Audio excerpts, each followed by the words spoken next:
Welcome to Beyond the Game. My name is Gregan, and today I'm going to be chatting with Alice Deering. It wasn't until I kind of was finishing my degrees and was like, oh, okay, I kind of have a choice to make here. Do I move into normal life or do I try and continue being an athlete? And that was when I was really like, okay, let's commit to this.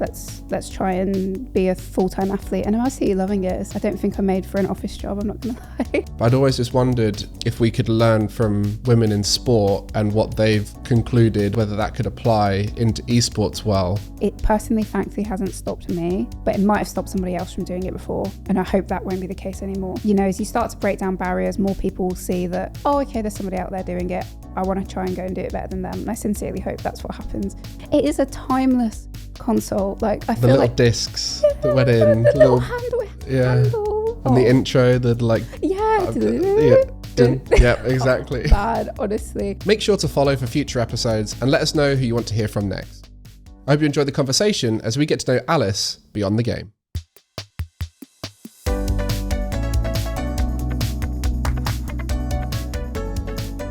Alice, hey. Welcome. Thanks for having me. I'm very excited for this episode because it's a very different episode. We typically have people on here where gaming is their career, but for you, gaming is something you love doing, whilst a career in a similar kind of fashion of sport as a marathon swimmer. Yeah.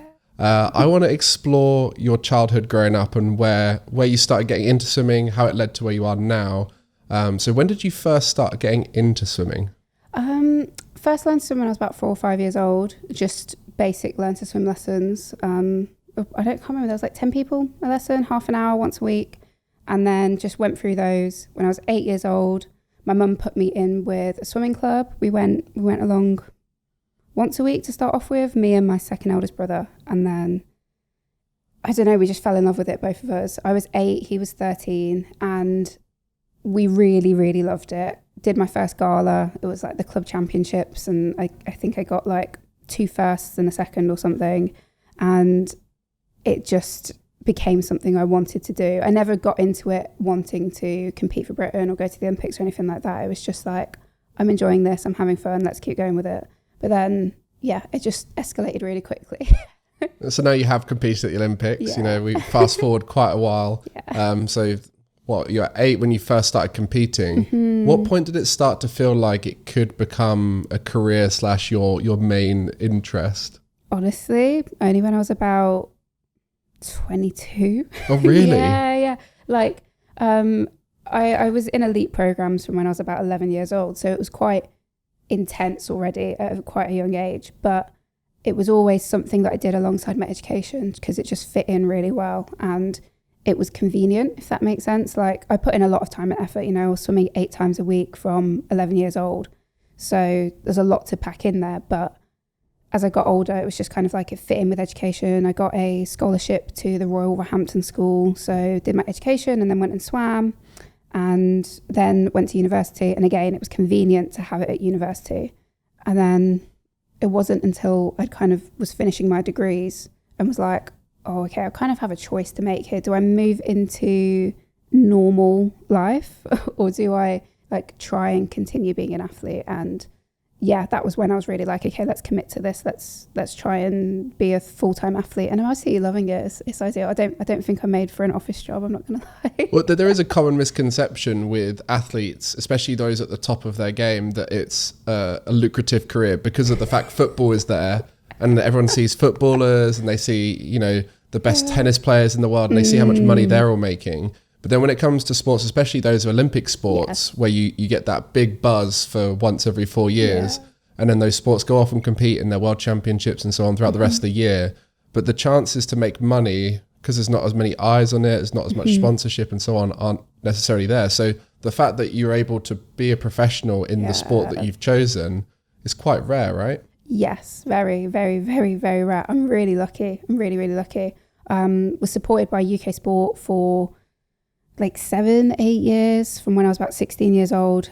Because I didn't compete at the World Championships last year, I've been dropped off that funding, but I've got my amazing partners who look after me and support me financially. And like without them, I would not be swimming because like the time and effort that I put into it, I know everyone works hard, I'm not sick, but like it's a lot of hard work. mentally, physically, putting your body through a lot. So like, and there are people out there who are doing it for free. and, you know, like expending every penny that they get to go into this sport. So it takes a lot of commitment and time and effort. So to be able to make a career out of it is really rare. And like, I never thought I'd get this far either. I think that's what's crazy about it. Like whenever I sit here and talk about these things, I'm always like, I've come a long way. And I'm like, I'm really proud of that. But also really critical of myself. Like I want to do better. So just going to keep going. Yeah, it's been, you know, a long time coming. You can't just make it overnight, especially in sport where you have to develop for so long, not just the skill, but physically as well. And you do marathon swimming, which I'm trying to think what are the challenges associated with that, because in my mind, I was telling you beforehand, it sounds like the worst nightmare of a sport for me. So I don't like distance and I don't like swimming. Fair, yeah. But it requires a lot of endurance, but I think a lot of it comes from the mental side of being able to push through what is quite an uncomfortable competition. Yeah. So I'm going to ask you a bit later on about the kind of the challenges around training and the performance psychology. But why marathon swimming? I get asked this a lot, honestly. I'm always really honest about this. It's not my first love. I wish I could do 50 meters. I wish I could do 100 meters. I wish I could do 200 meters, but I am better inclined for this distance in this event. I'm 5'5", pushing it, like 5'4.5" or whatever. Is quite petite for a swimmer. And, you know, you're looking at sprinters, these are 6 foot women with reaches of over 2 meters or something stupid. Like, physically, I'm not that way inclined. And also, I don't know whether my aerobic system's quite good naturally. I'm just better at distance swimming. So in my mind, it's very much like, if this can take me somewhere, it's taken me all around the world. I've been to the most amazing places because of it. I've gone to the Olympic Games because of it. I've competed for Britain countless times because of it. I'm going to put myself in that position. Like, I don't really care how hard it might be on my body. I will be able to cope with that. But it's worth every bit of effort I put in, basically. So yeah, I'm quite honest about it. Like, I've never sat there and been like, oh yeah, I absolutely love open water swimming. It's my absolute favorite. Like it's just, it's so competitive. Yeah, it's really difficult. It is really difficult, but it's worth it. So I'm going to go do it. Yeah. Speaking of your achievements, I think one of the most proud achievements I've heard you speak about is being the first Black woman to represent GB in swimming at the Olympics. Yeah. How did that whole experience of getting into that position make you feel? It was pretty crazy, to be honest, because like I said, when I set out, I never thought, I remember watching the 2008 Olympics, and that was the first time I really watched an Olympic Games. I would have been old enough to remember Athens, but like, I don't actually remember it, but anyway. And I was there, I was like, watch Becky Adlington win the 4 and the 8 free. I was like, oh my God, it's so much hard work to be an Olympian. It's really cool, but it's probably never going to happen for me. I'm just quite happy to see like my country do well on TV. Mm-hmm. And then it gets to like 2019 and I realised that I had a really good opportunity to qualify for the Olympics. So I was like, okay, let's go and give it a go. And yeah, to like have made a little bit of history alongside it as well with being the first Black woman to swim is pretty cool. And I just want more people to swim. Like, it's something that it's kind of difficult to talk about because it's obviously race and there's like some controversy around Black people and swimming in the past and stuff like that. But I just want more people to swim, and it's literally a life skill. So just go swim. Blunt, just go swim. Go learn to swim. That's a pretty good policy. And is that the title policy for the Black Swimming Association? Just go swim. Honestly, this is the thing. Yeah. So I helped co-found the Black Swimming Association, and when I first started out, I was always trying to convince people why they should swim. And now it's only been like 3 years since it's been open, but I've gotten more blunt over the past couple of years. I'm just like, just go swim. Trust me, your body, your mind will thank you for it. And it's also a life skill. And even if you hate it, which some people will naturally hate swimming, that's fine. Please just persevere with it. Learn how to swim 25 meters just in case you ever need to use it like that. But hopefully you won't have to. Mm-hmm. Yeah. Yeah. I mean, my experience with swimming, I said to you, I'm not a big fan of swimming. I've got a quite funny story with my report around swimming. So, because I've got a hole in my eardrum, right? So I find it really hard to swim. I have to have an earplug in when I want to swim. That uncomfortable. Yeah, not ideal. And I was also quite a chunky kid. And so I wasn't particularly fond of working hard in a swimming pool. I like sport, but I wasn't a fan of swimming. And my report came back after my second run of learning saying that I appear to have got worse at swimming. And so I thought, you know what, it's not for me. But I think I got to 25. I think I could do 25. So if I needed to survive, exactly, I could flail my way out of a pool. So, or just like wait long enough for someone to come and help you. You know, learn how to tread water. You know, basics. That's you got to do what you got to do in it. It's not for everybody. That's fine. But you got to give it a try at some point. Exactly. Yeah, at least learn. So with your swimming journey, we jumped back and forth from the start to the end of where you are now. But there is a big moment that happened for you. You were about 18, right? When you were junior. Well, junior 19. Yeah, 19. World junior champion. Was it 10 10K, kilometers? Yeah, that's the marathon. 10K. Yeah. So 10-kilometer world champion. Talk us through that whole event. Like, what was that like for you as an athlete? It was cool. It was really good. It was actually my last junior race, and I was quite a seasoned junior racer, if that makes sense. So I'd competed at junior since I was 16 years old, so for 3 full years. And within that time, I'd also competed in many senior races as well. And I always found the junior ones much easier, which obviously makes quite a lot of sense, because your mistakes were forgiven, if that makes sense. So often in senior races, if you make a mistake, like you're not concentrating or you slip too far off the back of the pack, that's your race over. Whereas in junior races, I always found that even when I got a bit distracted, because this is a 2-hour long race, it's very hard, like, especially when I was younger, it was really hard to keep my mind entertained for that long on the race. But anyway, when I got distracted, I was able to catch back up quite easily.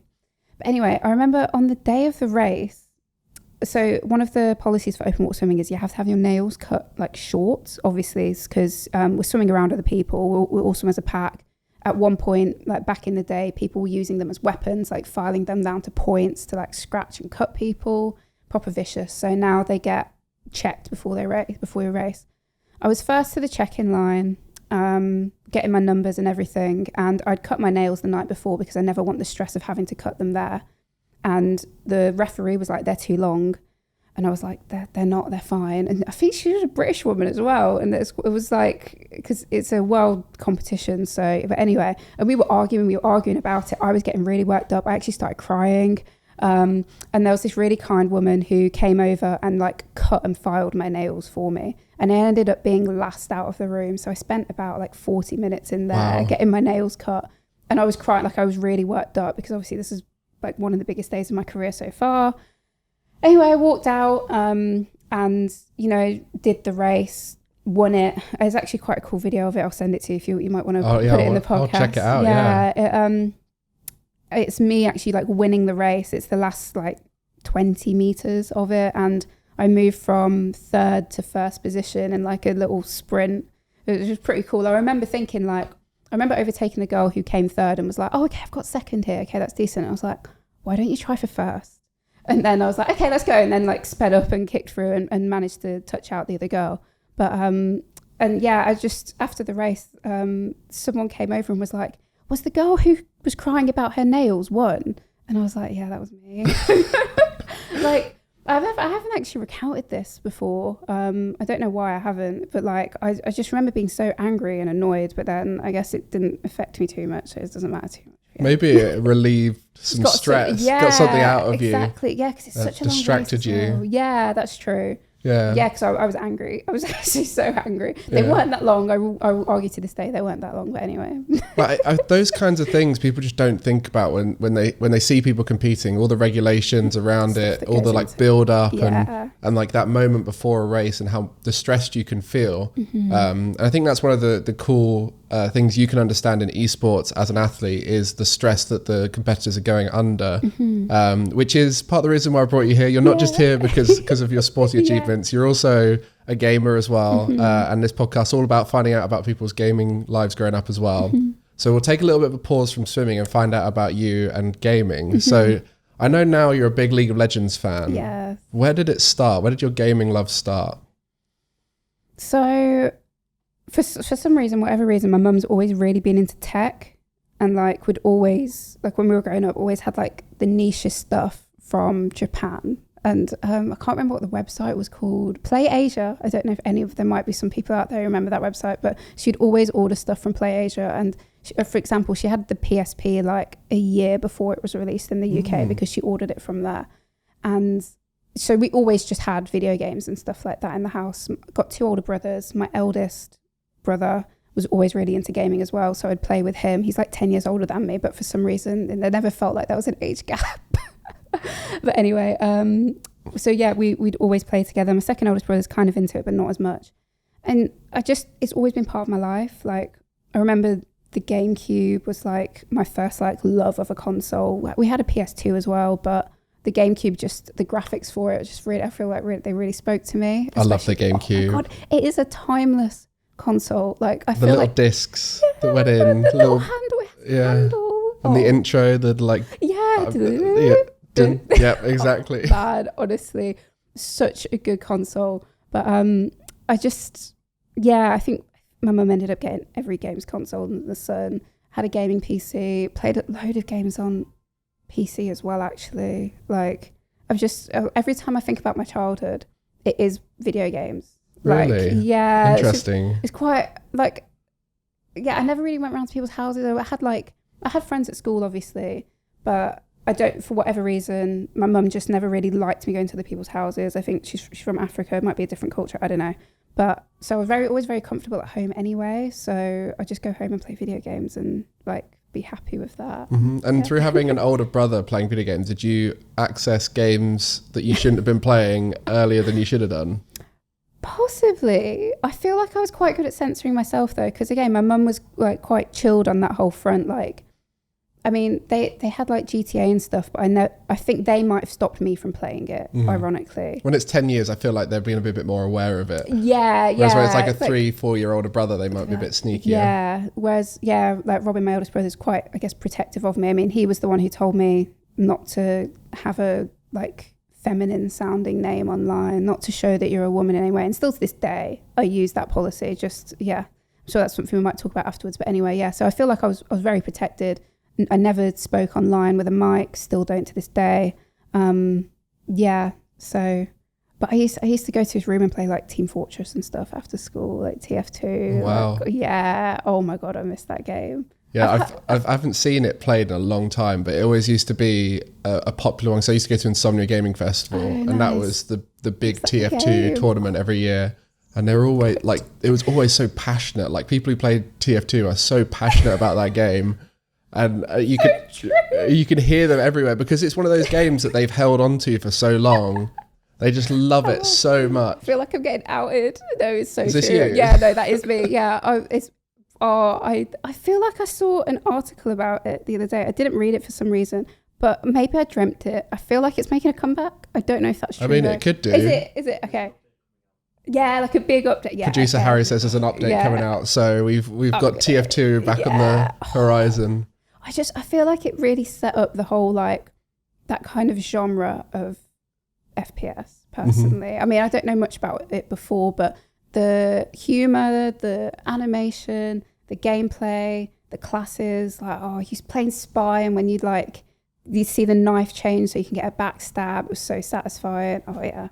I love hearing you reminisce about gaming because I feel like when we first met, so we met at the Commonwealth Games where there was an esports event going on, and started chatting to you there, and I could just tell how passionate you were about gaming. So I think without further ado, we have to just go on to top 5 games. Oh God, okay. Because we're talking about various games here. We spoke about League of Legends, TF2. I'm sure they'll make an appearance. Yeah. But I'm intrigued, just because you spoke about various consoles, and without going into too much detail of the games, I'm now interested to see which games from each console you're going to be putting in. So good way of doing it. Top 5 games. Okay. My number one that I always go for, the original Fable. Okay. On the original Xbox. I replayed that a bit this summer. I didn't actually complete it again. I didn't realize how short it was. Like, I was playing it and I was like, I'm almost at the end. And it was like, I think it was the first game I ever completed. And I remember I just absolutely loved it. And even to the point, like, I'd done every quest that I could do. And I would go on it, I'd buy swords, I'd travel to somewhere else, kill the enemies along the way, and then sell them for profit, and would just do that over and over and over again, just because I wanted more content from the game. Mm-hmm. And old games were shorter, weren't they? And you just replayed them or found new ways to play the game without just beating them. Yeah, and I always played as the good guy. Like, I never did any of the evil ones. I just couldn't. Even when I replayed it this summer, I was like, I can't bring myself to do that. I don't know why. Like, I just can't. But yeah, that's like... You have gaming morals. Yeah. Interesting. Yeah, it was silly stuff like, oh, I'm not going to steal from this farm or something. I'm going to protect the farm. It's like, yeah. And I'm playing The Witcher again, actually, so I'll probably move on to that now. The Witcher 3 was a very good game. And I'm replaying that at the moment on the PS5 update. Also a very good person in that. Yeah, I am actually doing all the good stuff. Although there was something yesterday. It was one of those little like things, like cutscenes that happen. There was a guy selling fish. I can't say it. Selling a drug, and it killed a load of elves. And then the elves were going to kill him, and I was like, "Oh, should I intervene?" And then I just let them kill him. But like, there's little things like that where it's like, it's just interesting to see like what you pick and choose to be good at. But Gwen in that game, Gwen is so good. I didn't play it properly the first time. I just like was like, I can't be asked to learn this little card game. But now it's constantly like, okay, does this guy play Gwen? Okay, good. Like going to every bar, every merchant and seeing if they play Gwen. So that's a card game inside Witcher. Yeah. I feel like, so this is one of my favorite things in video games is when they have a game inside the game. Yeah. And like, do you remember Club Penguin back in the day? I didn't actually play it, but yeah. I used to love the card game in Club Penguin. Okay. And it was a very like simple card game, but I used to love just playing that. Like I played Club Penguin to play the card game. It sounds like you're a bit like that with Witcher. You're like, I just want to play Gwen. Who can play Gwen? I'm literally like, okay, I want to unlock this new area because there's going to be more Gwen to play. That's what forget Siri, forget finding Siri, forget saving the world, Gwen. No, yeah. And then the DLC for that as well, Blood and Wine. More Gwen, more people. Yeah, no, I'm going to complete it again, definitely. That's been a good one. So we got Fable and Witcher 3. Persona 5. Persona 5. Yeah, let's go a bit weeboo. Okay, so my only experience with Persona is Joker being in Smash, right? That is Persona, right? Yeah, that is, yeah. So tell me what is Persona 5 like as a game? Oh, man. It's a JRPG. It's just done to perfection. Like, there's so much in the world. There's so many characters. It's like, oh man, it's like probably like an 80-hour game. There's probably some people sat there being like, oh, she did it in 80 hours. That's so pathetic. Oh, yeah, it's probably a bit slow, but whatever. Yeah, it's probably an 80-hour game. And you develop these relationships with these characters. You get to know them. And like, every time, I think I've played it 3 times now. So I've played Persona 5 twice and then Persona 5 Royal once, which is like, it's basically Persona 5, but with more content. And every time I finished it, I felt like something's been taken from me. I felt like an emptiness. I was like, oh man, like it ends and you say bye to all your friends. You go back to where you were living and stuff like that. And it's like it's a feel good game, but you finish it and feel like you're missing a part of you. You get so immersed in it that you need it there in your life. Like I got to explore Tokyo as like a student, like in the game, and then obviously going to the Tokyo Olympics, I was seeing all the things that I played in the game, and I was like, it was just cool. It's just such a good game. Like I think it's one of those where if you're not really into the genre, you probably won't appreciate it as much, but it's just genuinely so good. Like I really, really recommend it. Yeah. So we've got 2 more in your top 5 to go. Okay, Toontown. This is really, really like wild ball. Okay, Toontown was a MOBA? I've not heard of this game. It's like, what? Oh, this is really bad of me. What's like World of Warcraft? What's the name for World of Warcraft? What kind of game is MMO that? RPG. It's an MMO, sorry, yeah. It's an MMO. So Toontown was a Disney MMO. And it was... Oh, I have heard of this actually, yes. Now you say it, yeah. Like I was a monkey called Dudley, and you could be a rabbit. I can't remember what other characters there were. All like animals, and these things called cogs have taken over Toontown, and you're a toon with your other fellow toons, and you have to go and get rid of the cogs. So you go and do battles. You find them in the street, and you work up your like classes. I think there were 9 like ways of damaging cogs. I used to put a lot of time into that game. Like I'm talking when I was like year 3, so I was 8, so this would have been 2005. Wow. Okay, so like sounds mid-noughties. like RuneScape for primary school kids. yeah, no, legit. I think, yeah, it was like, and it shut down in like 2011, but I think it's got like a fan resurgence at the moment. So I don't know. I haven't actually looked into how good that the resurgence is, but like, yeah, like I'm the only person I know that's like knows of this game. Like, obviously, like, you know of it, but you didn't play it. Yeah, I mean, MMORPGs, I feel like they're very hard to make, so a lot of developers don't bother. Yeah. But they are the most addictive games. They're the ones you get so immersed in. You know, everyone knows the WoW friend or RuneScape friend who's obsessed over it and has been obsessed over it for the last 10 years. Yeah. And I feel like there needs to be more of them. I mean, I would put all of my savings and money into a Pokemon MMORPG without even thinking. I think most people would. Yeah. And one day it will happen. I hope and it won't be a fan-made one, because there's loads of fan-made ones out there, but it's not the same. It's not the same, exactly. This is the thing with WoW as well. I've always been like, I know I'll love WoW, but there is so much. There's too much probably, and I think it's like opening another universe, which I don't have the time, and gosh, I don't want to spend the money on that. Like, that's all exactly of the patches what I say. Yeah, like it must be amazing, and I wish I'd kind of been able to follow the wave with it. But yeah, the thought of getting into like an MMO when it's like, I don't even know where WoW is. How many years has WoW been around? Like 15, 20? 15, yeah, probably.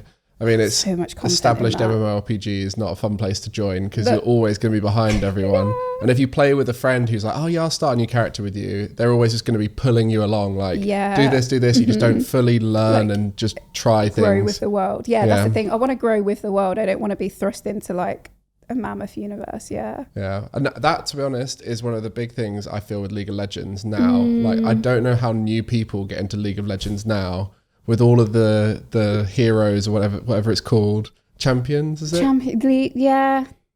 What Legends, the Legends, I don't know. Yeah, champions. Yeah, because every game uses a different word. They say champ select. Yeah, champions. So League of Legends, is that going to make number 5? So I'm not trying to coerce you here. Honestly not. I don't play League. I'm gonna be honest. You watch it? I watch it, yeah. Because community is something else. I used to play like, I never played ranked once in League. I used to play blind draft unranked, so as like basic as you can get with it. But people would still be toxic, and it wasn't always necessary towards me. It was just general toxicity, and I was just like, it's because you can type. I think that's a problem. Like I play Overwatch. I play a lot of Overwatch, and I'm too slow at typing because I play on PS5. Way too slow to type, and so are other people. There's only so much you can get out. So GGEZ or some, you know what I mean, doesn't bother me. But in League, man, the amount of flaming people would get or give, and it's just so easy to get triggered by. So I mean, I've got a lot of love for League of Legends. I love the esport, but personally, it's just not the game for me. As much as I whenever I watch it, I'm like, I really want to play it again.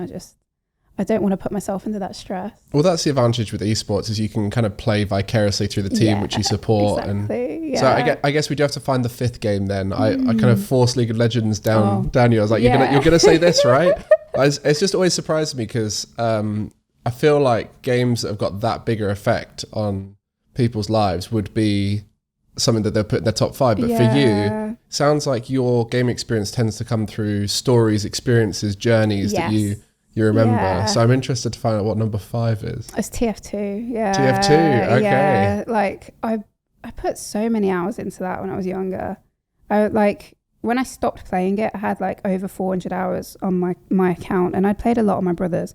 And that probably doesn't sound like a lot, but that was over like a 2-year period, and I was going to school and I was swimming in between that. Like, I would literally come home at about 7:30, go and play TF2 with my brother for like 2 hours. We'd have pizza and chicken and chips, and then I'd go to bed. And this is like not the ideal life of an athlete, but whatever. I was very, very happy. Because that's it. When you speak about gaming here, we've got to remember that you're in education and have been training as a swimmer. And not just a swimmer, you're training in longer distances. So it takes a bit more time up. So I don't know how you fit gaming in around everything. I don't know either. And then this is the thing, I used to play so much on the DS as well. Like, I played all the Professor Layton games. They're so good. God, so good. I replayed it on my phone recently. They've got the first 3 as like mobile games. Oh, so good. Yeah, like I played all of those on the DS, Mario Kart, Animal Crossing, I mean, that was obviously more portable. So like whenever I went to competitions, that would come with me. Yeah, I was like, oh my God, what are my top 5 favorite games? And now I'm like, what's my top 20? Like, so many. Like I was a big DS fan. I played a lot of Animal Crossing too. Did a lot of Mario Kart. When I was on cricket tour, we had a tour bus where we were going around, and we all had Mario Kart. We had 8-player local Mario Kart tournaments in the tour buses, and that was the most fun I've ever had in Mario Kart. And like, because you can just imagine, like, you're on the road and you just want time to pass by really fast, and when you're gaming, you forget you're on a journey, and then you get there and you're like, we're here now. Oh no, wait, we've got to finish this level now. Like, did you ever play online with Mario Kart on the DS? I tried. Oh my God, it was so hard. Yeah. Like, I don't know what country, but all of the Asian countries, like they had like either Japanese or Cantonese. I was going to say Japan would be pretty good at Mario Kart. They're quite into their Nintendo games. Yeah. But like, they would body me all the time. I was like, I don't know what. Yeah. And yeah, I think Mario Kart has always been a tough one online, because most people play Mario Kart on a casual level and they forget there's a whole hardcore community out there who are incredible at the game and have min-maxed the mechanics of the game. Have you got the Switch? Have you got it on the Switch? Yeah. We do Mario Kart here on the Switch. We could have a few games after this if you want. It's so hard. Like, there's so many, because obviously on the DS it was kind of like, I feel like your kart was your kart and that was it. They might differ a little bit, but you get so many like different stats in the new one that I'm just like, I mean, I'm currently trying to max out everything on 50cc. I'm doing it first time every time. Obviously, it's not hard at all. But then I'm like, I'm slowly going to move on, and then I need to think about what bike, because I play Rosalina. I'm like, the bike's just really cool, so I have to have a bike. Which bike am I using? But I don't like the mechanics of the bike. Because it's the way it turns, it's a lot tighter, the turning. I'm more of a drifty kind of person. Okay. And that comes from Mario Kart DS, I think. So in the DS, it was so much about snaking and drifting. This conversation, for anyone who doesn't like Mario Kart, we're like nerding out over Mario Kart right now. But yeah, Mario Kart, I think, is one of my favorite games to bring out in a social setting. Yeah, because everyone can play it. Everyone can play it. And like, even if you're coming last, you're getting bullet bills, you're getting stars, you're having a great time. Fun. Yeah. But Mario Kart, what a game. Didn't make top 5 though. No, it didn't. No. Yeah. It's tough now, isn't it? We'll move on from the top 5. and I will ask you, before we go back to swimming, what was your greatest gaming achievement ever? Right. So I was thinking about this, but this is really hard, because I was like, do I say that it's completing Fable? But like, I mean, I don't think it was that hard a game, and I can't remember if there's even settings for it, but anyway. So I play a lot of Overwatch. It's the only like game that I play like in a, not even I say competitive very loosely, that I play in a competitive mode. Like I capped out at gold 3 as support last season. I haven't started it this season, but anyway, first season of Overwatch, I was ranked quite high. I say quite high. Everyone's going to be like, oh, that's cute. I think it was the equivalent of like platinum or diamond currently. I think it was the equivalent of diamond. And I was like a diva main, and the ranking system changed after that. But whatever I was then, it was like the equivalent of diamond, which I think is quite a hard flex, because I've been on a downward slope ever since. But everyone else is getting better. You're still as good as you were. Yeah, no, maybe even better than you were. I genuinely think that's the thing, though. Like, I don't feel like I'm not bad at it. Like, gold's like respectable. Maybe I'm going to tell myself that it's respectable. But I just like, it is quite a hard game now, especially because I started it. I was really into it at the start, and I'm still into it now. But I think when you don't play competitive, I think it declines you anyway. And I used to play a lot of quick play, because I don't like the stress that comes with competitive. Because like I've got a group of friends that I play with, and one of them's he climbed up to diamond, I think, or platinum, I can't remember. He climbed up to either one of those, and so he's quite into it. Then I feel bad with my little gold gameplay bringing him down, so I try to step away from it when I can. But then there's another friend who really likes to play it, so try to balance it out with a bit of quick play. But yeah, I think that's probably my best achievement. It's not even that good. I mean, I guess it's all relative, right? So completing story games and 100% in games, a lot of people, that's an achievement. playing ranked in a game is an achievement for a lot of people. So it's all relative. But I think really the bigger achievements for you are where it comes to your swimming, which we can get back to now. So let's talk a bit more about that. And what I really want to get into now is what training looks like. So this isn't just for the podcast listeners. I'm genuinely intrigued and interested to find out because from my point of view, I think I learned the most as an esports coach, speaking to athletes and finding out what they do to try and apply it into gaming and esports. And I think it really sets a precedent of what is expected of a top competitor in a more established space. Because in esports, we're still learning and working out what it is. Whereas you've got years and years of previous athletes who are telling you this is how we do it, this is what we do, and then you go above and beyond that and set a new precedent. So what is a typical training schedule like for you? Okay, the training week consists of 9 or 10 swims. I prefer 9, I'm not going to lie. People will be like, if you know about swimming, you're probably like, oh, she doesn't do 10 sessions. What's she doing? I tried 10 sessions last season and it just ruined me. I was like really, really tired. And you're probably sat there thinking, oh, it's only one more session. But anyway, each session's like 2 hours long. So it's at least 18 hours in the pool. That's about, I range anywhere between 50 to 70k, depending on what the week looks like. So a lot of swimming. And then I have 5 land sessions, 3 of which are gym-based S&C, so lifting, body weight stuff like pull-ups, a lot of shoulder stability, quite a lot of press-ups at the moment, actually. And then the other 2 sessions are core circuits, which are only about 20 minutes long, but I feel like have been really beneficial, actually. Like, I feel like shorter and more intense are better for me. But anyway. And then, so I do 2 swims Monday and a gym Monday. It's just good as reading it out now. I'm just like, okay, yeah. So 2 swims Monday and a gym Monday, and then Tuesday I do a core circuit and a swim and another swim. So 2 swims on Tuesday as well. Wednesday, 1 swim, 1 gym. Thursday, core circuit and 1 swim. Friday is the same as Monday, swim, gym, swim. And then Saturday is a single swim, and then I get Sunday off. And like, I took quite a long break from May to September last year in 2022. And I was like, got into like the middle of having this break, and I was like, how on earth do I do this? Like I was like, because I was looking at a week. It sounds mind blowing just you saying that. Like I'm thinking about, like I always sit back and think about, I'm like, oh, I really pack a lot in, don't I? Like, and my swims don't even start that early. I'm quite lucky. Like 6:45 is our earliest dive in. AM? Yeah, AM. I don't think I've seen 6:45 AM in a good few years.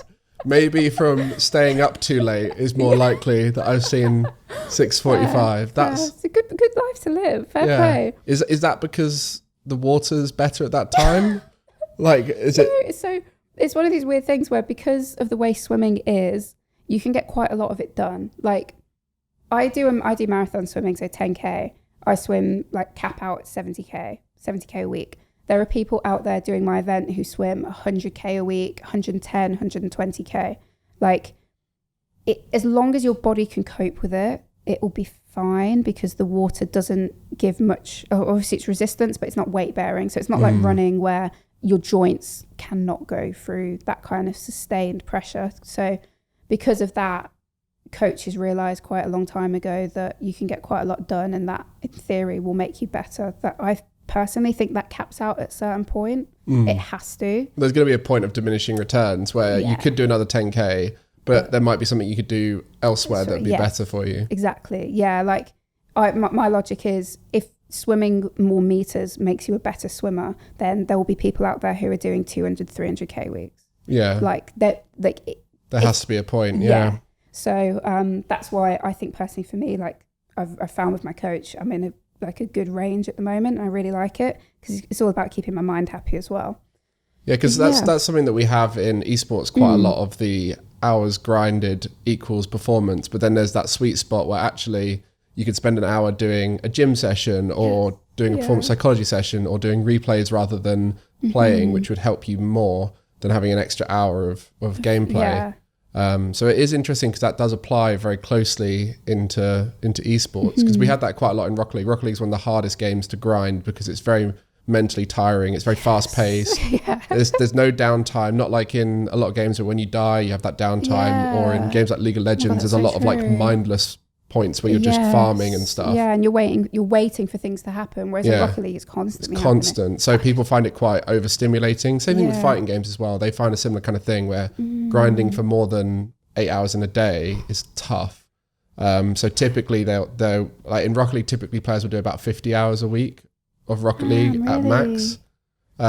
Some players will do a little bit more than that, but it's interesting because that diminishing returns mindset is definitely something I think in esports are starting to learn and trying to work out what it is to do in place of that to get the benefits in other ways. So you mentioned about did you say land work? Or I love that, the way you talk to just normal land work. So being in the gym, true, what other stuff on top of that? So you've got all your trainings, the physical side. What other things do you do to help you perform? Massage is quite a big one. I don't get them as often as I can or should. It's just sometimes it's hard to like work the time in so it's convenient, but that's always one that athletes will jump to. Getting soft tissue or something like that.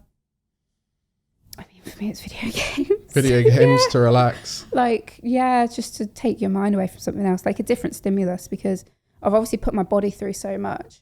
And whilst my mind's working whilst I'm swimming, it's definitely not it's not the tiring factor. It's not the limiting factor for me, my mind. Like as in my body will go before my mind, obviously most people's would.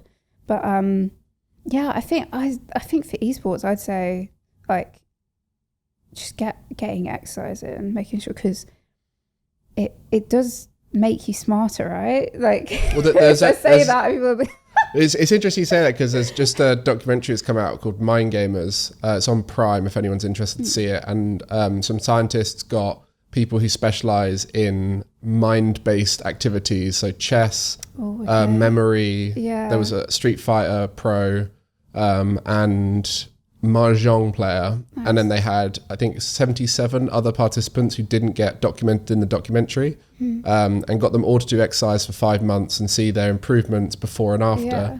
And I think it was a 10% cognitive improvement across the board, where some people found higher improvements in some areas and some people found no improvements in other areas, and so on. Yeah. And they had a range of people from no activity ever starting to do things like walking and like basic exercise, to someone who was fairly active doing much higher intensity exercise, more cardio stuff, more strength training, that kind of thing.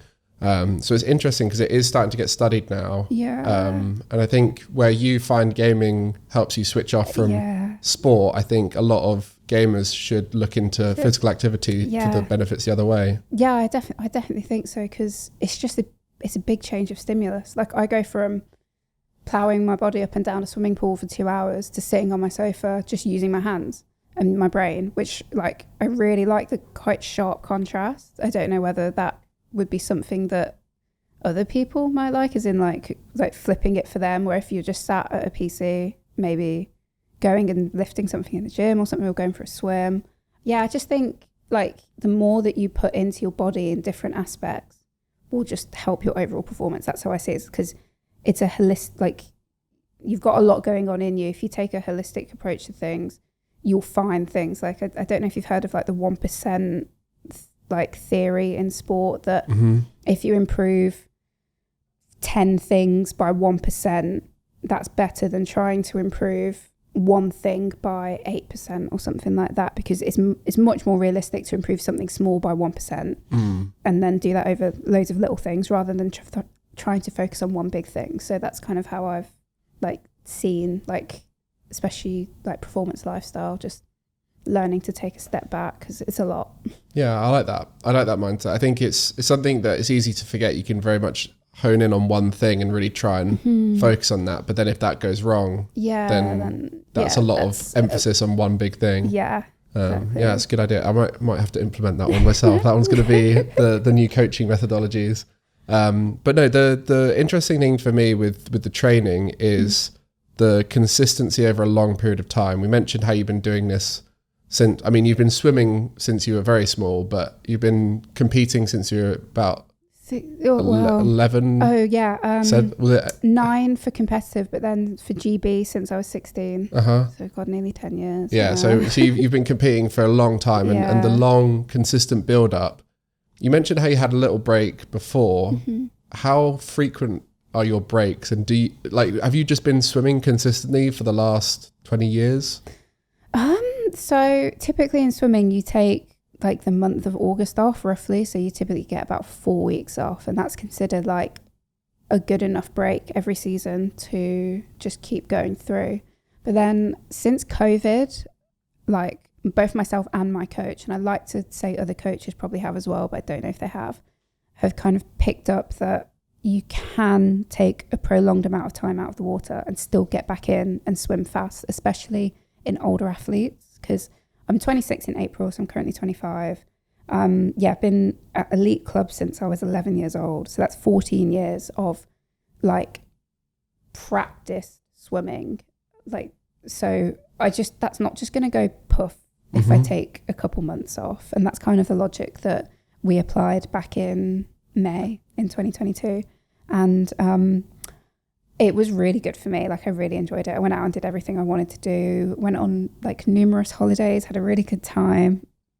But I felt I was missing swimming, so that's why I got back in. And that's where you want to be, isn't it? When you come back to something that exactly. Because I mean, everyone who grinds anything, whether it be esports or a sport or art or music or whatever, it does get to a point where you lose your love for it. And then the breaks are great for the returning love. Exactly. Yeah, that's the thing. I genuinely missed it and was like, okay, I want to get back in. I've got more to do. I want to do this. And it's been the hardest thing getting back into it. Like, I've been like really good some sessions, and then the next week I've been absolutely terrible and like questioning everything. But I always knew that I made the right choice. So I was just like, okay, no, you've made your choice. You deal with it now. And I would do it 1,000 times over again because I had an amazing time. But it's just been difficult getting back into it, especially mentally, like watching my teammates who are swimming really well and training really well. And I'm literally getting lapped in warm up and just feeling like this old woman just swimming up and down, just trying to get through it. But it's been really good. And I've still got loads of time until the qualification for the Olympics for Paris and then Paris itself. So just trying to like work back to where I was, and then, we'll see. We'll get on to Paris in a bit. But I do want to ask you about some more challenging topics. And I think it's really important having you here as someone who represents diversity within swimming. You know, with the Black Swimming Association, you've improved diversity in swimming and you're a big advocate for that kind of thing. Now, within gaming, we met at the Commonwealth. You know, I was a big part of the team England getting the women's team together. And through a lot of my experiences in gaming, I've had a chance to speak to many women in gaming and find out what it's like and the experiences and challenges for women, and in particular the societal side and the discouragement of gaming for women. You know, you mentioned before about hiding your identity and not using a mic. What are your thoughts when it comes to the societal pressures towards women in gaming and the discouragement that's currently in place? I just think it's such a shame that it's ever been a thing. And I'm trying to, like, sat here trying to think why it's a thing. I guess it's one of those where it's just been seen as more of a male / men-based pastime, more masculine. I guess games at a certain point were definitely more marketed towards men, especially back in the day, like especially competitive games, because it's sort of like you mentioned things like Animal Crossing. I remember when I played that, people would look at me a bit like, why is a guy playing Animal Crossing? You know, I'm like, it's because it's a fun game. I want to play it. You know, and I feel like the opposite is true of competitive games, especially shooters and things like that, where they're particularly masculine in the way they're presented. I think that's probably a part of it. It must be. I don't know why it ever went that way. Do you know what I mean? Like, I guess it's just an industry that catered more towards men at a certain point, especially maybe in like the 80s and 90s. And then as it grows, they grow with it. And it just, I don't know. I just can't, I don't know how we got to this point, basically. It is weird because, I mean, when we look at sport, you know, there is challenges in sport for women as well. And I think there is discouragement in some aspects, especially in certain sports. You know, we look at sports like rugby and football, which are now starting to change in the way anyone can partake in them. I guess in sport, there's even the challenge of where you're from, what you look like that can affect you. Because, you know, as we mentioned, you're the first black woman to compete for GB in the Olympics. That in itself, you didn't have a GB role model to look at. I think that might be a similar thing for gaming, where it's you don't have someone who sounds or looks like you or represents you at the top. And I think right now there's a lot of women who are starting to think, oh, I can do this, because they're starting to see it more with things like Game Changers and top streamers and that kind of thing. Yeah. So do you think role models would be a factor? Oh yeah, definitely. Like, I suppose now the more there is, the more role models there are, basically. Yeah. So like for me, in my case, like kind of nobody had done it before me, but it personally, thankfully, hasn't stopped me, but it might have stopped somebody else from doing it before. And I hope that won't be the case anymore. So hopefully it will, you know, as you start to break down barriers, more people will see that, oh, okay, there's somebody out there doing it. I want to try and go and do it better than them. And I sincerely hope that's what happens.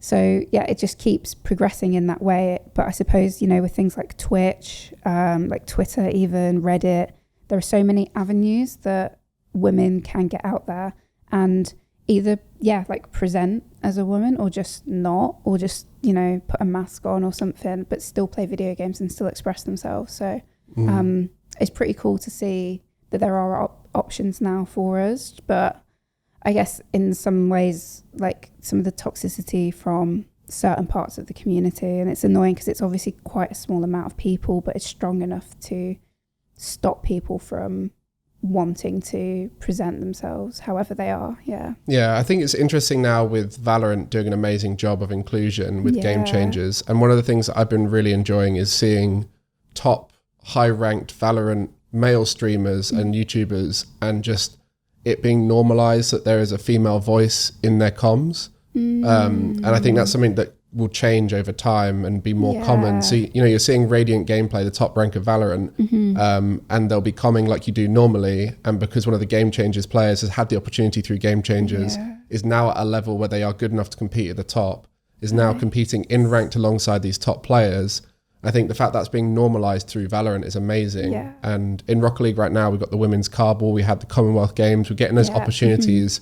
And because of it, the women are scrimming, they're practicing, they're training like they would if they were trying to be a pro, which is something that I think is underestimated as a factor for why women might be worse at games than men. It's because of that opportunity out there. Because you've mentioned your training there and how much it takes to be the best. And I think in gaming, a lot of men know that's what it takes to be the best. You have to put a lot of work in. But then if you're put off before you even get to that stage where you put the work in, how are you going to get to the top? You're battling against yourself in a sense, because you said this to me at the Commonwealth Games, because like there was no way I could ever be good at video games, because there was no way I'm talking on mic. There's no way I'm communicating with strangers. I'm not putting myself in that position. So I've already capped myself at a certain point. And truthfully, like I'm thinking of Overwatch terms here, that is probably maximum diamond, absolute maximum, with not communicating with my team. Like it's also just growing up, you didn't partake in those games from a younger age. So myself, I've been competitive in every game I've tried playing from a young age. I've always wanted to be the best at it. Even like with Minecraft, like I used to love being the best in Minecraft PvP in my group and stuff like that. So I've always been developing gaming mechanics, I guess. So the point when a new game come out like Rocket League, where there's no convertible mechanics into it, but it's almost like the aptitude to learn competitive techniques. Like I know how to go away and learn new skills. And when I picked up Valorant, the first thing I do is look at tutorials, I look at techniques, I speak to people, I ask them questions. No, I don't look at games like that. That's really interesting. Yeah. So I think the fact that I knew that I could be competitive in games from the moment I picked them up, you're already in an advantage. I'm thinking about it like that. Whereas if you're being discouraged from ever competing, you're being told you could never be a competitive person, something, you're not going to look at a game in that way. You're just going to look at it as an activity that's there for fun. Yeah. So I do wonder how big a factor society is, because when we look at sport, there is a physical difference. You mentioned it earlier, just for yourself in the sport you chose. You know, height is a factor. So we look at sport and we see those physical differences. Currently, we have no scientific evidence that there's physical differences for women in gaming. There could be, we don't know. At the moment, societal factor is the biggest factor we know. But one physical attribute of a woman that I'm interested to ask you about, and this is probably there's going to be a lot of people who don't want to listen to this conversation. I don't think I asked if you'd be comfortable talking about this. But one of my friends recently posted on their story, and it made me really think about this. They are a power lifter, and they said, when your body can do 180 kilograms squat, but today only wants to do a 110 because the uterus said so. And I was like, I'd never thought about that with gaming and how periods and menstruation could affect the practice schedule and the competitive ability of a woman in gaming. So I'm interested from you, from a sports side of things, how has the menstrual cycle affected women in sport, and what things have been put in place for women already to help them with that? I'll be honest, there's not a lot out there. There's honestly not that much out there. So there's like bits of evidence which say it doesn't affect you, but at the same time it does affect you, because your RPE, your rate of perceived exertion, can be higher or lower. So in theory, your menstrual cycle won't affect your performance. It doesn't change your body necessarily, but it can change how hard you think you're trying. So sometimes when I'm on my period, sometimes it feels really easy. I'm really fast. Everything feels light. It feels easy. Other times, complete opposite. And I haven't worked out the rhyme or reason how it works. And that's like me personally. I'm sure, I think it's something that honestly as sportswomen, I don't think we talk about enough. I don't think there's a lot of information out there. I actually was like just coming off my period when I raced at the Olympics, which really annoyed me, because that's actually in my mind when I'm normally at my worst. So I was a bit like, why am I dealing with this now? There's like a holiday pill. There's probably a better term for it, but I think it's called the holiday pill colloquially, which you can take. But I hadn't practiced taking it before then, so I was not going to take that for the Olympics. But anyway. That's because, sorry to jump in. No, so the pill is something that I was interested to hear what your views were on. Because I assume there are many competitors who just stay on the pill because it allows them to just have control over their cycle. But then the pill has negative side effects as well, which is, like you said, you don't want to just jump in and use it. So the challenges of finding what works for each person, I guess it depends on the person. Like some of my friends have very heavy periods where they struggle a lot. Sometimes have to take days off work. And in those people's cases, I was thinking if they were a competitive gamer and that fell on the day of a competition, like if I'm ill, I can barely play at my best, and that's something that's a external factor that happens randomly. But if every month you go through a period of what feels like illness. So I guess this is a conversation that needs to happen. I mean, because when I'm like leading up to coming on my period, I'll have a day where I'm just angry, like anything will make me angry, and I can't like really control. Like obviously I don't lash out or anything, but I just feel annoyed, moody, angry, and just like I can't imagine trying to play a competitive video game in that state of mind, because there's no way. Like you don't play well when you're tilted, right? So if you're already like you haven't even started playing and I'm already like aggravated or annoyed at something. So and obviously that can happen to men as well, but I mean everyone's got their own thing which gets in the way of their competition. Like when I'm tired, I'm not as high performing. When I'm ill, not as high performing. Sometimes like dietary factors affect me. If I've got upset tummy, then I'm not going to perform as well. There's so many factors out there that the human body makes competing harder. But I'd always just wondered if we could learn from women in sport and what they've concluded and what you have come to terms with, whether that could apply into esports well. I definitely could. I mean, there definitely needs to be more work done. It affects like obviously 50% of the population, but up until probably only about 10, 15 years ago, whereas like women's sports really kind of getting taken seriously as it should be. So I feel like the research is a little bit lagging in that sense. Not that it isn't happening, I'm pretty confident it is happening because there's a lot of people who are passionate about this. But yeah, I mean, it ironically, I've had so many nutrition talks, so many sports psychology talks, S&C talks, but in my whole life, I've only had one sports talk around my period, which is it's quite interesting. I've just realised that that's happened, and that only happened about 18 months ago, and that was at the behest of one of the swimmers in like our squad. So yeah, it just needs some catching up, I think. But I guess the challenge you've got is when there are men involved in the coaching system, they're just not going to think about that stuff, right? Because I mean, I've always, because I studied medicine at university, I've always been the male friend who gets told the graphic details from my female friend. So I've always been quite aware of it. And like when I was ultimate frisbee at university, we were a mixed club, and you know, I would get told very openly from my friends who were struggling. They'll be like, "I'm struggling to run right now because I'm cramping," and I'm like, "Okay, well." Now I'm starting to think, how does that apply into everything? Especially like you're doing a 10-kilometer race in swimming.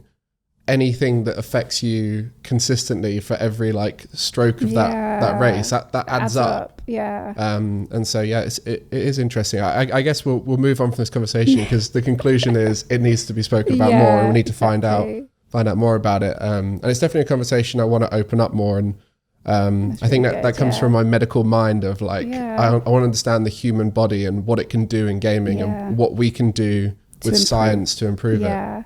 No, that's good. That's good to see. Yeah. Thanks for asking that. No, I mean, it's definitely a conversation we're going to try and have more to find out more about it. But I'm interested in what's next. So you've spoken about your journey so far, and we've spoken about swimming. We've got Olympics coming up, 2024. So it's been a weird one because it's been the shortest gap between two Olympics because of... It felt really short, actually. Because of Tokyo being so late. So what's the goal for you with Paris? Right, I need to get to Paris, and then I just want to perform better than what I did in Tokyo. I was really disappointed with myself. I went in with like top 10 like minimum in my mind, and I came out with 19th, and I was like, this was just so bad. I hated the race. Truthfully did not enjoy the race at all, especially the last hour of it. But the last hour of it. The most sports can't say the last hour of it, but no, it's crazy. Yeah, because I think so. Side note, I trained for a 2-hour race, and I even like getting to the point where I'm like, oh, that's kind of short. Like all of the time and effort that I've put in over however many years that I've been swimming for 2 hours, I always find crazy. But then I contrast that with the guys who are swimming 50 meters, and they get 21. The men get like 21 seconds to prove what they're worth when they've trained their whole life for that. It's just kind of crazy. So I should be grateful for my 2 hours. But and all the gymnasts who do one routine which they've been working on, or like one vault to oh my god, I can't comprehend it being like that short. But ironically, at the other end, when it goes terribly, and you've got like it was like the longest hour of my life, and I was uncomfortable. The water was really warm. It was like 31 degrees, and then the air temperature was like 32. So wow, it wasn't nice. It wasn't nice at all. And then I was just swimming through it, and was just like, I just need to finish. Like I've never not finished a race, and that is my like, unless something seriously goes wrong with me, I'm not finishing a race. So I was like, as bad as I'm doing, I'm finishing this race. And got out, cried to the journalist. And then went back to my flat at the village, and then cried some more, and then went home like 2 days later. So before that, it was a really good experience. Like the Olympics was absolutely amazing. Really want to do it again, but that race was just so bad. But yeah, that's the aim: get to Paris and just swim better than what I did at Tokyo, which truthfully is not that hard to do because I did so badly. But I know what I want to do in my mind, and I'm gonna go make it happen this time. Do you feel like a better athlete now than you were at Tokyo? I think so. Yeah. I was shocked at how different the Olympics was, to be honest. And again, you might be sat there thinking like, duh, it's the Olympics. But for context, I'm racing the same people that I race every day that I go to a competition in the world. Like it's always the same women. There's never really any huge shocks in a sense of like it's going to be the same women on the start line and it's probably going to be swam in the same way. But I kind of took that for granted and was like, oh, the race will be like XYZ. And it wasn't. It was much faster. And the way that I compete, I kind of sit at the back, let everybody else do the work, drag me through, and then like skip around them in the last like 2K of the race. So you got a good finish. Yes, good finish and sprint. Yeah, I've always had like that like good turn of speed for the end and can just kind of get into a zone where like it's painful, but you just kind of put the pain aside and just go. And I didn't get opportunity to do that in Tokyo. There was only like 24 people in the race and I'm used to 80 people. So there weren't as many bodies to like skip around, and it's much easier to overtake somebody when you're drafting. So like you sit on their feet and then come around them and then sit on the next person's feet and then go around them and like skip through. Like a slipstream kind of thing. Exactly, yeah, like Mario Kart, literally like Mario Kart, yeah. Literally like Mario Kart when you sit behind them, but like obviously a lot slower. So yeah, I didn't get, because there weren't as many people, I didn't get that opportunity. The race was way faster than I was expecting it to be. So like tactically just completely screwed up, which was really frustrating because I knew my body was in a great place. Like I'd trained really well. I felt really good.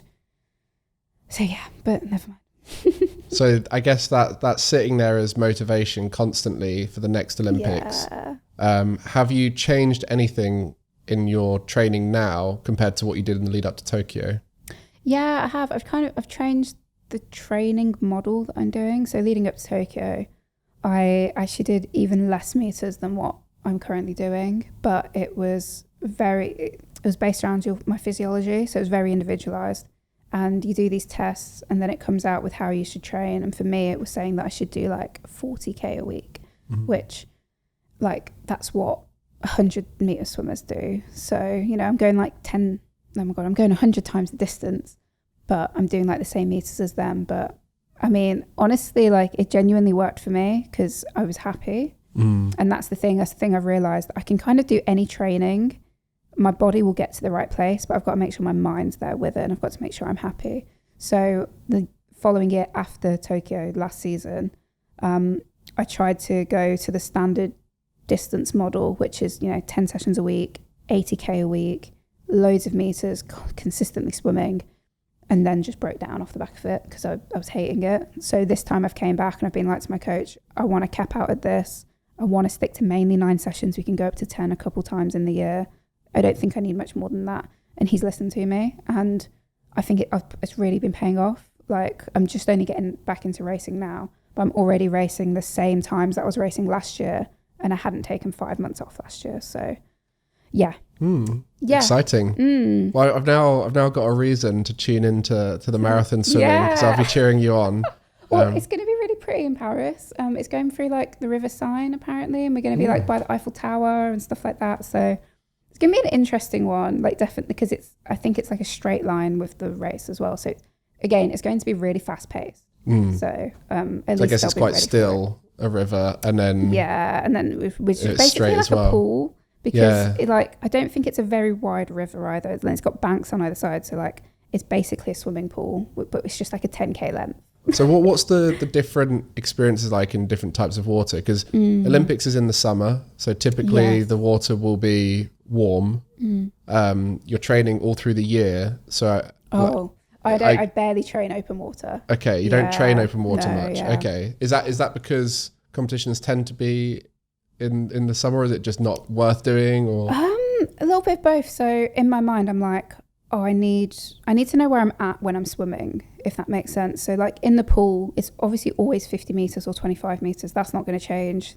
Like you're in a lane, you're with other people, but there's so many limits. It's consistent, basically. It's obviously very consistent. And open water, I mean, the buoy might move with the wind ever so slightly, or it might be different from where they put it last time because they changed the course. So the distances might change, and that could be like a couple meters or something, but that's enough to make the time different. So in the pool, I know if I'm swimming 65 for 100, I know what that means. So it's good to help you improve your speed and have that consistency with it, so you can become a better swimmer. And just understanding where I'm at as well, because it's like I said, I know my body will get to the right place it needs to be. I just need to know, my mind needs to know that it's there, if that makes sense. So I do certain things in the pool to get the confidence to know that I'm good, if that makes sense. I kind of see a resemblance with, training in a gym environment versus a competition environment. Like if you were a cyclist, you'd spend a lot of time on a bike knowing that you're getting faster and stronger. Yes. But then you don't really want to do it in an open setting because it will feel different every time. Exactly. The weather will change. Yeah. So it helps you to see that progression. Yes. Yeah, exactly. Yeah, exactly. Progression. That's what it's all about. Whereas open water, you don't get to learn that. And also, like, it's very cold. It's very, very cold in Britain. I think inland waters are like 6 degrees at the moment. I cannot swim in that. Categorically, I cannot swim in that. I would not be able to go anywhere. The coldest that we do for competitions is 16 degrees. So anything colder than that, I've just kind of said there's absolutely no point because I'll never have to swim in that. So most British waters don't get up to 16 until like May at the earliest. And then at that point, I'm away competing because it is a summer sport. So yeah. It's interesting. Nice. I mean, when I saw what you did, I assumed you'd be one of those crazy people spending loads of time in open water. Cracking the ice. No, absolutely not for me. No, it's quite ironic. Like there's the recreational side of open water swimming is absolutely massive. It's great. It's booming. And then the elite side is quite niche. Like I swim between 16 degrees, but then I've also gone way warmer than what most people would, up to 31 degrees. You said like the Tokyo Olympics was one of the hottest you've ever experienced. Yes, it was a bath. Literally, I was taking hot baths to acclimatise to hot water before the race. So, it's just I compete at a higher range of temperatures, basically. No, that all makes sense. And so we mentioned about sort of training and preparation for Paris. You have qualifiers. Talk about the structure of qualification and how that works. Right. So it's changed from the last Olympics. They'd done it the same way up until Tokyo. And then for Paris, it's going to change. Okay, so there's a World Championships in July in Fukuoka in Japan. And that's top 3 from both the men's 10K and the women's 10K qualify for the Olympics. And then there's another World Championships in Doha, January 2024. And they're taking the top 13 from the men's and the women's 10K. So like top 13 men, top 13 women. And then there's also top continental places after that top 13, if that makes sense. So it's 24 in the Olympics. Yeah. They've moved it down to 22. Oh, wow. Yeah, so it's even tougher now. Yeah, they've moved it down to 22 for the 10K, which is absolutely tiny. But they've added in, like, if you swim the 8 or the 1500 in the pool for your country, you can do the 10K. Okay. So there will be some people who probably, like my friend Felix, he's probably going to go do the 10K at the Olympics just because he's going to go in the 8. Well, he's going to do the 4, 8 and 15 probably, but he's probably going to go do the 10K because there might not be anyone from his country who qualifies, so he'll go do it for a bit of fun. Kind of similar to how in running people do multiple different races. Yeah. Like Mo Farah does 5 and 10. Yeah. Yeah. No, it makes sense. It's an interesting one because I'm probably not fast enough to make it in the 8 and the 15, so I'm gonna, like, my way of qualifying in my mind is going through the world like selection pool. So yeah, so it'll be more than 22 people is what I'm trying to say, but it means the race is going to be really fast. Yeah. So before we're getting close to, I know you've got another podcast to go to, you're doing the rounds here in London. But before you head off, I do want to ask quickly. So we said about you support League of Legends. Yeah. You're a FNATIC fan. Yes. How long have you been a FNATIC fan for? Oh my God. I was a FNATIC fan back when Xpeke used to play, and I don't even know, like, I watched it. Oh, it was called the EU LCS. This is like back in the day. I watched it when it was called that for a little bit and then dropped off the back of it. And then when COVID came round, I was like, I'd always like touched in and out of it whenever I was bored, but never properly watched it. And then when COVID came around, for some reason, I was like, I'm going to get back into League. And started watching it again and saw FNATIC was still like one of the best teams, and was like, I used to support them, I'm just going to pick that right back up again. So it was because of ex-Peke, and I just always really liked him. Like, and then that his backdoor on Carlos, was he called Ocelot? Was his gaming name Ocelot? Yeah. It's one of my favourite video clips.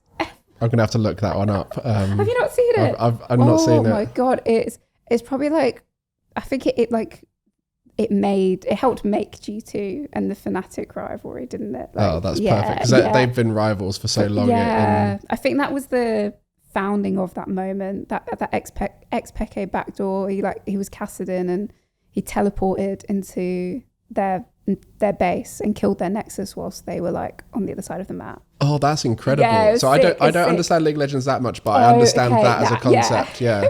Like a little sneaky win condition. Legit. And then I think someone came back to try and kill him, and he kept like teleport, because the Cassidin can like teleport ever so slightly. He kept like teleporting around the nexus and was just hitting it. It was really satisfying. I'll have to check that clip out. I probably triggered all the G2 fans. I'm sure it's fine. But FNATIC, I'm a fan of their Valorant team, so we are connected in that way. Yeah. But I think it's fun that, you know, FNATIC being the local team for us as well, being in London. Shoreditch. So yeah, it's nice to support them. But it's been great chatting to you. Yeah, thank you too. We've covered so many different topics. I've been excited about doing this podcast since we met at the Commonwealth, because I could tell straight away you're going to be a great guest to talk about the sports side and all the things you've done for inclusion in sport and your experiences with gaming. I think you're an amazing guest to have in the gaming space, and hopefully we'll get to chat to more athletes as well. Yeah. So I think it's really interesting to hear. I mean, the schedule you described has blown my mind, because I could imagine that amount of work to be at the top. And the thing is, you described that as 1 week, but that's 1 week consistently for years. And for years. And it's honestly, it's inspired me to step up my gym game now, because I am trying to get back into shape. So thank you for that. Yeah, it's all good. We end the podcast with the same question for everyone. And I'm interested for you, because you've got such a unique idea of what gaming is. So what does gaming mean to you? Oh, gaming's an escape for me. Like, I like that I can go just be some teenager in Tokyo for a bit, or be a witcher in this made up world. Do you know what I mean? It's just quite nice to step into someone else's shoes for a little bit, and then, you know, and then be Alice when I've finished playing it. So it's a nice escape.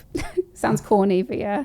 I think that's becoming a bit of a trend of an answer there. The escape answer is nice. Oh, okay. I'm not the only one to have said that. No. Okay, good. I don't want to say it's normal, but it's fairly normal. But yeah, thank you very much, Alice. Thanks for having me.